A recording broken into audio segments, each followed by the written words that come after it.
As I mentioned in my last short, the Pathfinder 2e playtest Daredevil is sort of an exercise in looking past the surface level and doing actual comparisons to similar options and looking directly at what this thing is doing in play for you.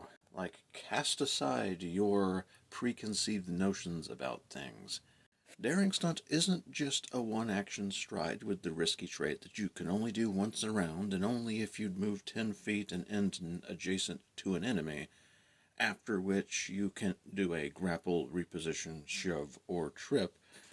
Even the most generic option that the most DPR-obsessed portions of our community would go for, shoving somebody into a prop for stunt damage, has several things that aren't immediately apparent if you just go, oh, I do stunt damage.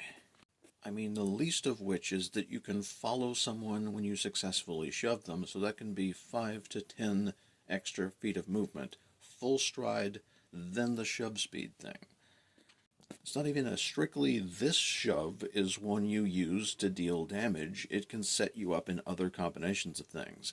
Like, you see two enemies next to each other, you can now approach from a certain angle and push one away from the other, getting in between them, putting yourself in position for a daring reversal. Doing a strike and a shove, that one might do bonus damage, and then off-guarding the other opponent that you proceed to do press actions on. You can set up flanks either by swooping around them and then pushing them towards the party, or seeing an enemy near an ally and then pushing them towards that ally so you can do that. Maybe even pushing them into an ally larger than you to deal stunt damage. It's a class about combinations. Everything you are doing could have additional power depending on what situation you are in or what situation you are capable of making.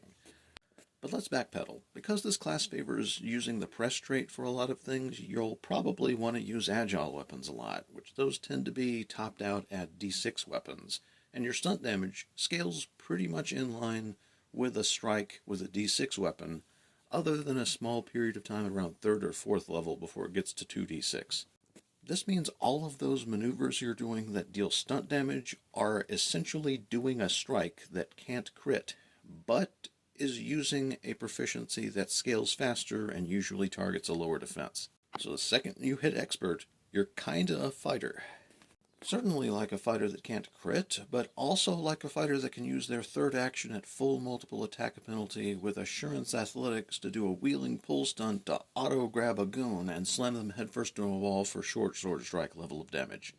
At full multiple attack penalty. Very much a class of builds, combos, and battlefield awareness.